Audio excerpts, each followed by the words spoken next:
Hello, welcome to my channel. I hope you're doing well out there today.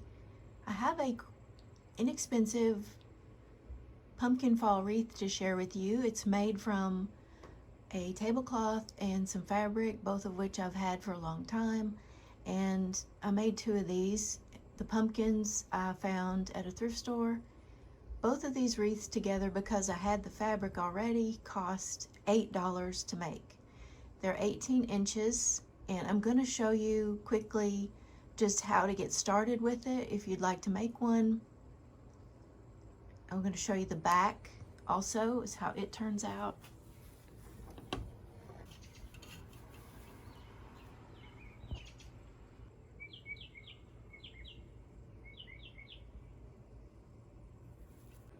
This is the other one, and the pumpkin is just a little bit different. I have double patio doors, and I like that they're a little bit different, but basically they look very much the same.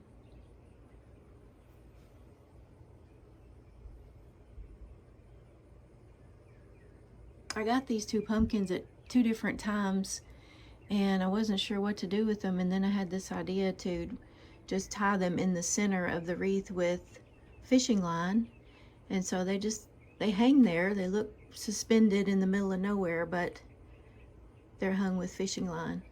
So I'm going to show you just quickly how to get started if you'd like to make one of these. I'm not going to make the whole thing on camera because I don't have quite enough of the material left to do that, but it will definitely get you started. And you've probably seen these made before also, but I'll show you how I did it. This wreath form is from the Dollar Tree. It was $1. It's not 18 inches, it's the next size down, just for the purpose of showing you how I made this, and I think it'll be fine. And you can, obviously, you're going to use whatever size wreath form you need, and you, I guess you could do this on styrofoam,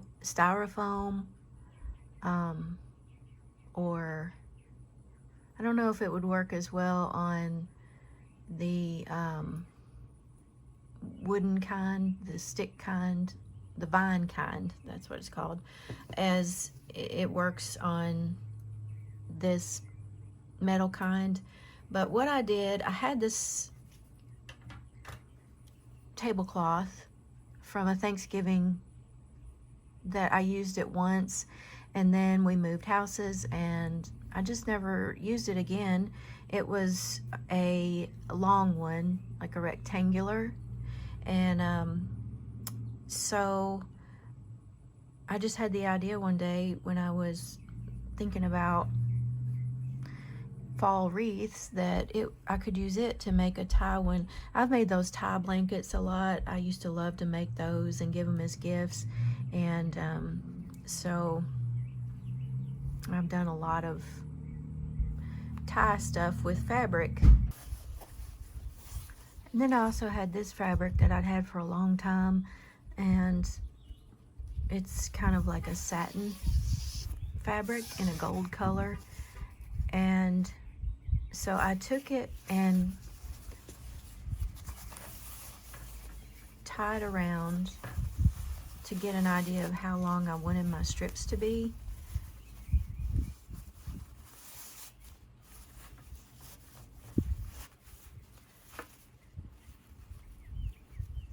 And basically what you want is for it to cover all the way over and not be too long. So just get an idea for the first strip of how long I want that to be. And you can always trim it up at the end too, so you know, all the way around. And I had to do that on each wreath, go around and just trim a little bit off wherever a piece might be too long. But so that's how I did that. Just got to start like this, and then I cut out my pieces using this first piece as my template.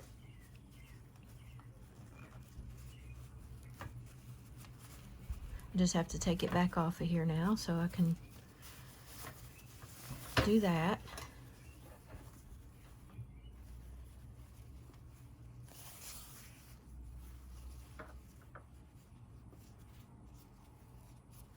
And then I took my tablecloth and cut those pieces out.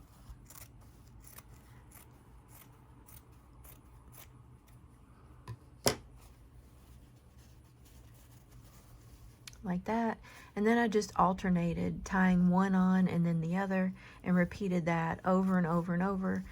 So I cut a bunch of these out, and it's not an exact science, so I had to cut some more several times.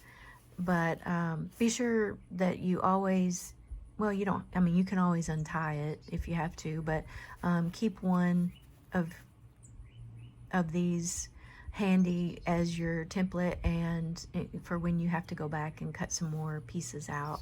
And then you just go around tying them on and scooching them together and getting all of the wire covered so you don't see any of the wire.